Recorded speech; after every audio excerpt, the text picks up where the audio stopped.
Mission जिंदगी की सुरंग में फंसे सभी 41 मजदूर निकाल लिए जाएंगे। आज किसी भी वक्त वो शुभ समाचार आ सकता है। इस वक्त खराब हुई ऑगर मशीन को दुरुस्त किया जा रहा है। दिल्ली से आए 7 इंजीनियर्स की जो टीम है वो मशीन को ठीक कर रही है। ऑगर मशीन के ठीक होते ही फिर से खुदाई का काम शुरू हो जाएगा। अब करीब 12 मीटर की ड्रिलिंग बाकी है। इस फाइनल चरण के बाद मजदूरों को निकालने का काम शुरू होगा। 800 mm पाइप में पहिए वाले स्ट्रेचर से एनडीआरएफ की टीम सुरंग में जाएगी और एक एक कर सभी 41 मजदूरों को बाहर निकालने की प्रक्रिया की जाएगी। मौके पर एम्बुलेंस मौजूद है। 41 बेड वाले स्थानीय अस्पताल को भी तैयार किया गया है और जरूरत पड़ी तो ऋषिकेश एम्स एयरलिफ्ट कराने का भी इंतजाम किया गया है। लेकिन आज कभी भी ये खबर आ सकती है, उत्तरकाशी में जो ऑगर मशीन चल रही थी जिसने इतनी खुदाई की वो अभी ठीक की जा रही है। दिल्ली से आई 7 इंजीनियर्स की टीम जो है वो उस ऑगर मशीन को ठीक कर रही है और उसके बाद आगे की खुदाई होगी। करीब 12 मीटर की खुदाई बाकी है, यानी मजदूरों से सिर्फ 12 मीटर की दूरी है और उसके बाद की भी योजनाएं बना ली गई हैं कि आखिरकार कैसे मजदूरों तक पहुंचा जाएगा। ये करीबन इतने दिन टनल में जो बैठे रहे, बाहर निकालने के लिए भी देखा जाएगा कि इनकी स्थिति कैसी है। तुरंत हो सकता है बाहर ना निकाला जाए, कुछ वक्त लिया जाए। इन सारी रणनीतियों पर भी आगे बातचीत हो रही है। पूरा एक्शन प्लान बनाया गया है। विशेषज्ञ कह रहे हैं कि ऐसा लग रहा है जैसे हम दरवाजे पर खड़े, क्योंकि 12 मीटर की दूरी बस बची है। जैसे ही मशीन ये सही होती है वैसे खुदाई का काम फिर शुरू हो जाएगा। लग रहा है दरवाजे की दूसरी तरफ फंसे मजदूर जल्द ही निकलेंगे। अमेरिकी विशेषज्ञ भी वहां पर बने हुए हैं, उनका भी लगातार बयान आ रहा है कि हम जल्द ही इस मिशन में कामयाब होंगे। आशुतोष हमारे साथ, हमारे सहयोगी इस वक्त जुड़ चुके हैं। ग्राउंड पर आज तक की टीम मौजूद है, सीधे आपको लिए चलते हैं। इस वक्त ग्राउंड पर क्या हालात है समझते हैं। आशुतोष, कितना और इंतजार करना होगा?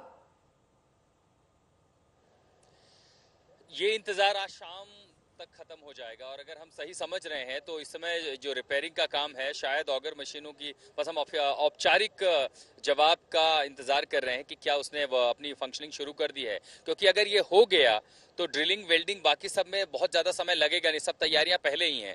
2 से 3 घंटे में, और आपने बिल्कुल सही शब्द का इस्तेमाल किया कि रेस्क्यूअर्स इस समय दरवाजे पर खड़े हैं। सुरंग के भीतर सारे मलबे के पास जब पाइप पहुंच जाएगी तुरंत सबसे पहले फोर्स जाएगी। ये एक तकनीकी लोगों को ये लग रहा होगा कि जैसे ही अगर 2 से 3 घंटे में काम पूरा होता है तो रेस्क्यू होगा कैसे। जब हमारी रेस्क्यूअर फोर्स एनडीआरएफ के अंदर जाएगी, सबसे पहले वो ये देखेगी कि यहां से इनको तुरंत चढ़ाना ठीक है कि नहीं। मान लीजिए मलबा है, मलबे के भीतर पाइप यहां तक पहुंच गई है, ये भी देखना जरूरी होगा कि ये पाइप यहीं हो या उसे थोड़ा और आगे बढ़ा जाए। ये देखते हुए कि ऊपर जो छत का हिस्सा जहां से ढलाव है या गिर सकता मलबा, उस खतरे को भांपने के बाद ये आवश्यकता भी देखी जाएगी कि क्या और 6-10 मीटर पाइप भेजना जरूरी है। एक बार पार हो गए तो फिर उसके बाद जो काम है वो 1 घंटे का ही रहेगा। वेल्ड करना, ऐड करना और भेज देना पुश करके। तब ये क्या होगा, बारी बारी उन लोगों को स्ट्रेचर पर लिटाया जाएगा। आप समझिए जो पाइप है 800 मिलीमीटर की, उसके भीतर चल तो आप सकते नहीं है, क्रॉल करना पड़ेगा। अब 60 मीटर लंबा सफर जो है क्रॉल करके हर किसी के बस का है नहीं, सांस टूट सकती है, अंदर अंधेरा होगा, सांस लेने में दिक्कत हो सकती है। तो कोशिश ये है, जो हमें जानकारी मिली है, कि हर एक का सफर मुश्किल से मुश्किल 30 से 35 सेकंड का किया जाए। और वो कैसे होगा, 1 मिनट से कम करने का उसका एक ही रास्ता है कि स्ट्रेचर को व्हील वाला डाला जाए, इसमें बेरिंग लगी है। जैसे उस पर रेस्क्यूअर होंगे, एक एक करके मजदूरों को लिया जाए, स्ट्रेचर पर लिटाया जाए और बाहर जो टीम है उसे रोप के जरिए फटाफट खींच ले। तब ये होगा कि 1 मिनट के अंदर वो बाहर निकल आएंगे। अगर ऐसा होता है बहुत ज्यादा समय, क्योंकि 2 से 3 स्ट्रेचर एक बार में है, यानी 3-4 लोगों को एक साथ खींचा जा सकता है। संभवतः 10 से 15 मिनट में ऑपरेशन पूरा हो जाएगा। अब जहां तक ड्रिलिंग की बात है, 10:30 बजे जब से थोड़ी देर में, मतलब 20 मिनट के अंदर शायद मुख्यमंत्री पुष्कर सिंह धामी और राज्य मंत्री वीके सिंह यहां आने वाले हैं। वो भी देखेंगे कि आखिर ऑपरेशन अपनी किस रफ्तार से है। लेकिन जिस समय हम बात कर रहे हैं, मशीन की मरम्मत चल रही है। खुदाई शुरू होने के बाद जो मेरे सूत्र बता रहे हैं, 3 घंटे से ज्यादा का समय नहीं लगेगा। चुनौती ऐसी थी अर्पिता, यकीन कोई नहीं मानेगा कि आखिर कितनी बड़ी मुश्किलें आज बीती रात यहां पर आई थी। मुझे सिर्फ 2 सेकंड दीजिए, मैं आपको कुछ दिखाना चाहता हूं।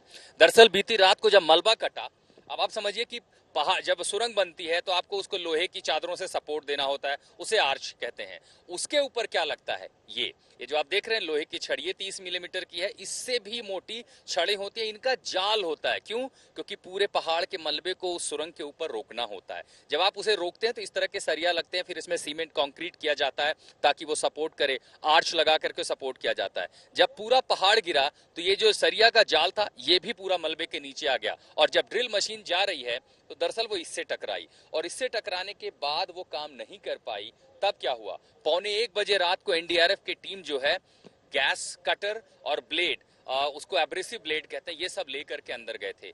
4 घंटे की मशक्कत के बाद उस ब्लेड को काटा गया, 12 मीटर का सफर जो बाकी है। लेकिन काटने के बाद चूंकि जो उसका आखिरी छोर है, क्योंकि जो ब्लेड चलती है रोटेशन में ऑगर ब्लेड की, उसके लिए पूरी क्लीनिंग चाहिए। जब वो पूरा क्लीन करने के लिए दरअसल उसके जो दांत हैं, बिट जिसे कहा जाता है, उसमें मामूली खराबी थी, तो एक्सपर्ट की टीम उसे ठीक कर रही है। एक बार वो दुरुस्त हो गया, फिर जब घूमेगी टरबाइन यानी जो ऑगर ब्लेड रोटेशन करेगा, मलबा निकालते जाएगा। इसलिए कहा जा रहा है कि तब 2 घंटे से ज्यादा का समय नहीं लगेगा। क्या कॉज रहा? आयरन जो स्ट्रक्चर था वो कितना ट्रबलसम रहा आप लोगों के लिए? 6 घंटे में उसको निकाल दिया गया है। वो डिफिकल्ट कंडीशंस में था सर, ऑक्सीजन की कमी थी वहां बताया जा रहा है। जी हाँ, निकाल दिया है। अब नेक्स्ट स्टेप क्या होने वाला है? आपने वो आयरन रीअसेंबली हो रही है। Things are going on. Sir, auger machine में क्या कोई ट्रबल की बात ऐसे सामने आ रही है? उस पर अगर आप एक क्लैरिटी दे देते। कोई नहीं आ रही है। ऑगर वी आर जी जस्ट वर्किंग आउट की auger moves smoothly. Okay. And sir, एक एक्सपर्ट की टीम भी बुलाई गई है, वो किस काम के लिए, क्या किस तरह की रीडिंग वो करेगी अभी? वो वाइब्रेशंस रिकॉर्ड करेंगे कि साइट पर सिम्फर के लोग हैं, वो सिम्फर के जो लोग वाइब्रेशंस रिकॉर्ड करते हैं कि जिस साइट पे काम हो रहा है वहां पर वाइब्रेशंस कैसे हैं। उन वाइब्रेशन से हमको एक साइंटिफिकली आइडिया मिलता है कि उस एरिया के अंदर सेफ्टी कितनी है। ठीक है, तो सर अब असेंबल करके ऑगर मशीन का ड्रिलिंग का काम शुरू हो जाएगा। जी हाँ। और 12 मीटर का वो जर्नी है जो अब कवर करना है सर, या वो रिड्यूस हुआ था थोड़ा नहीं, बहुत? उसके बारे में अभी कुछ कहना संभव नहीं है कि वो 12 मीटर है या उससे भी आगे है। जी, जितना हमें करना होगा जरूर करेंगे। ठीक है। आज तक से बातचीत करने के लिए बहुत बहुत धन्यवाद। भास्कर कुलबे जो पूरे ऑपरेशन के इंचार्ज हैं और सबसे अहम कड़ी है पीएमओ और इस रेस्क्यू ऑपरेशन को लेकर, वो आज तक से एक्सक्लूसिव बातचीत में कह रहे हैं कि जो आयरन स्ट्रक्चर था उसको 6 घंटे में काट कर हटा लिया गया है। ऑक्सीजन की कमी थी उस स्पेस में, इस वजह से मुश्किलें सामने आ रही थी।